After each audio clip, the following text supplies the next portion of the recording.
Nature is beautiful and we are stewards of God's creation. This principle highlights the intrinsic value of nature and our responsibility to protect and care for it. It emphasizes the ethical and spiritual dimensions of our relationship with the environment. So when we say nature is beautiful and we are stewards of God's creation, nature is a gift from God and it's beautiful and valuable just the way it is because it is a part of God's creations. We have a special responsibility to take care of it. This means treating the environment with respect, protecting it, and making sure it stays healthy for future generations. It's not just about being practical, it's also a matter of doing what's right and honoring of God. So next, everything changes. This principle acknowledges the dynamic nature of ecosystems and the constant change that occurs within them. It underscores the need for adaptability and flexibility in our approach to environmental management. So when we say everything changes, nature is always changing. Animals, plant, and ecosystems grow, move, and adapt over time. Because of this, we need to be flexible and ready to adjust how we take care of the environment. We can't expect things to stay the same, so we have to manage nature in a way that accepts and works with change. Towards a green school in education for sustainable development. A green school is more than just a building with solar panels and recycling bins. It's learning environment that fosters eco-literacy, promotes sustainable practices, and empowers students to become agents of change for a more sustainable future. So, towards a green school education for sustainable development, creating schools that not only care for the environment, but also teach students how to live in a way that protects the planet. A green school is not just about having solar planets and recycling. It's about helping students understand nature, make smart choices, and take action to build a better, cleaner future for everyone. So next, project-based learning. Engage students in real-world projects that address local environmental issues such as designing a community garden, conducting a waste audit, or developing a plan for reducing energy consumption. So, when we say project-based learning, students learn by doing real-life projects. Instead of just reading from books, they work on activities that solve real problems in their community. For example, they might create a garden, check how much waste their school produces, or come up with ways to save electricity. This helps them learn important skills and understand how to protect the environment. Next, advocacy and leadership. Equip students with the skills and knowledge to advocate for change, influence policy decisions, and inspire others to act. So, when we say advocacy and leadership, teaching students how to speak up for what rights, especially about protecting the environment. They learn how to share their ideas, lead others, and help make rules or decisions that can make a positive difference. It's about giving them the confidence and tools to become leaders and inspire change in their schools and communities. Next, community engagement involve parents, teachers, and in the wider community in sustainable practices and projects. Community engagement, including not just students but also parents, teachers, and other people in the community in activities that help the environment.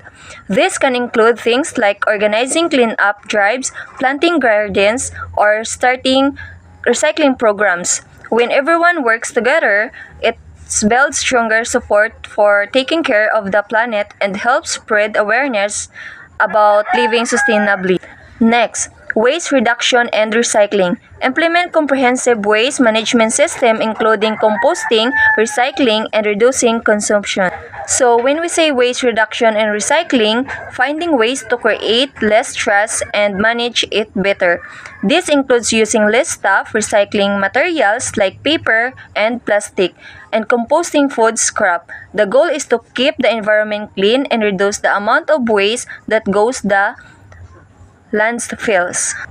And lastly, school gardens. Establish school gardens to teach students about food systems, promote healthy eating, and connect with nature. So when we say school gardens, are small gardens at school where students can grow fruits, vegetables, and plants. They help students learn where food comes from, eat healthier, and spend time in nature. It's a fun and hands-on way to learn about the environment and healthy living. Green School, the concept and background. A green school is more than just a building with solar panels and recycling bins. It's learning environment that fosters eco-literacy, promotes sustainable practices, and empowers students to become agents of change for a more sustainable future. There was a continuous misuse and abuse of natural resources in quest for development that would tend the future to be at stake. Hence, we need a deeper understanding and action to respond to environmental issues and challenges that our Earth is confronted with. So, green school, the concept and backgrounds. So, when we say green school, that green school is not just about having solar panels or recycling, it's about teaching students to care for the environment and live a sustainable way because people have been overusing natural resources and harming the earth. We now face serious environmental problems. That's why Green School helps students understand these issues and take action to protect the planet for the future.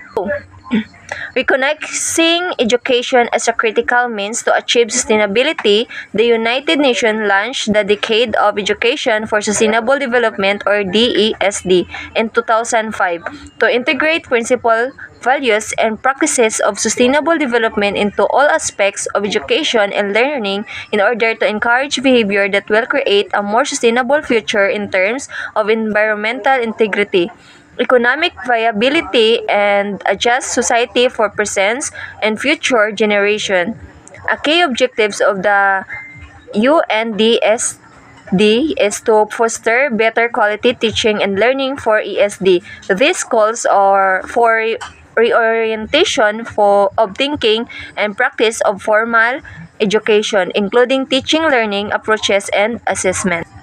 So, the United Nations started a program called the Decade of Education for Sustainable Development or DEST. The goal was to make sure that schools and education teach students how to care for the environment, support for both today and the future. It encourages people to learn and act in ways that help create a better, more sustainable world. A big part of this is improving how teachers teach and how students learn so that education truly supports a sustainable future. Green Schools and ESD. Green Schools and Education for Sustainable Development or ESD are inextricably linked, forming a powerful partnership for fostering a more sustainable future. So when we say Green Schools and Educational for Sustainable Development or ESD, work closely together to help create a better future. Green schools provide a healthy, eco-friendly place to learn, while ESD teaches students how to care for the environment and live sustainably. Together, they help students become responsible and active in building a cleaner, fairer world. So next, Green School are learning environments that prioritize sustainability and all aspects of their operation from buildings design and energy use to curriculum and community engagement. So when we say green schools, are schools that focus on being eco-friendly in everything they do.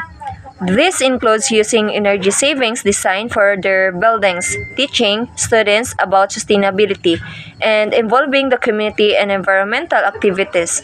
The goal is to create a school that helps protect the environment while educating students about how to live sustainably.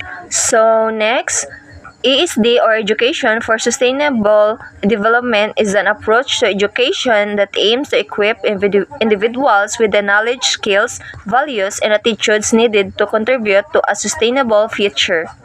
So, when we say Education for Sustainable Development or ESD, it's a way of teaching that helps people learn that they need to know to protect the planet and make the world better for everyone. It focuses on giving students the knowledge, skills, and values they need to take care of the environment, support fairness, and build a sustainable future. Students' learning experiences outside school help them to consolidate and apply knowledge, gain understanding of environmental processes, interrelationship and issues, acquire life skills, and help foster attitudes, values, and sensitivity towards environmental concerns. So, a green school is identified with those elements and practices that inculcate environmental sensitivity to promote environmental sustainability through various environment-friendly means and encourage judicious use of resources. It also caters to the physical, mental, and emotional needs of a child by ensuring a school environment that is physically safe, emotionally secure, and psychologically enabling.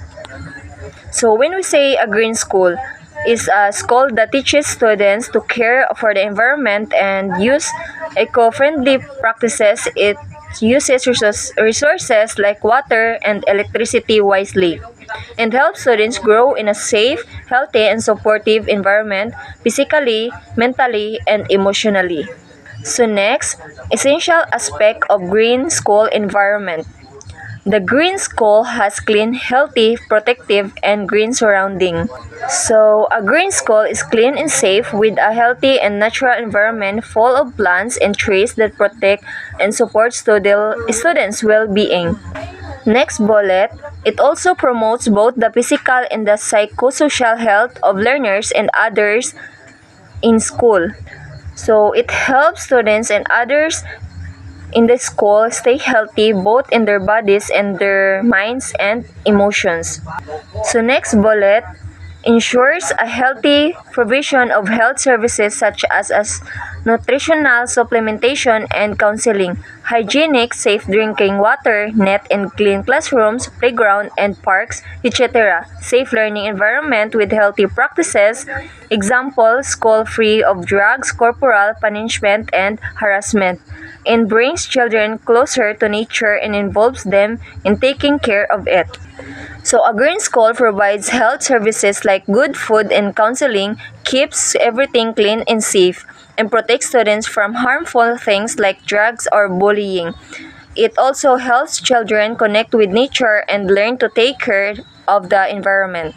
Thus, a green school is a school that engages the school community, especially children, in critical thinking and learning by adopting participatory, practical, and collaborative approaches to work together and make the school environment healthier for students and staff by involving the whole community to work towards a sustainable future.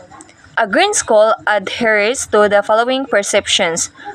First, learning about the environment, it focuses mainly on acquisition of knowledge and understanding of the surrounding related issues. So, it means students learn about nature, their surroundings, and problems like pollutions so they can understand and help protect the environment. Second, learning through the environment, it refers to the processes of learning while being engaged with environment inside and outside the classroom. So it means students learn by doing activities inside and outside the classroom that involve nature and the environment.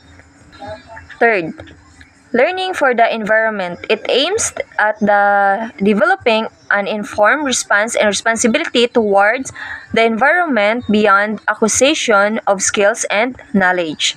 So when we say learning for the environment, it's learning that helps students become responsible and take care or take action to protect the environment, not just learn facts and skills. That's all. Thank you.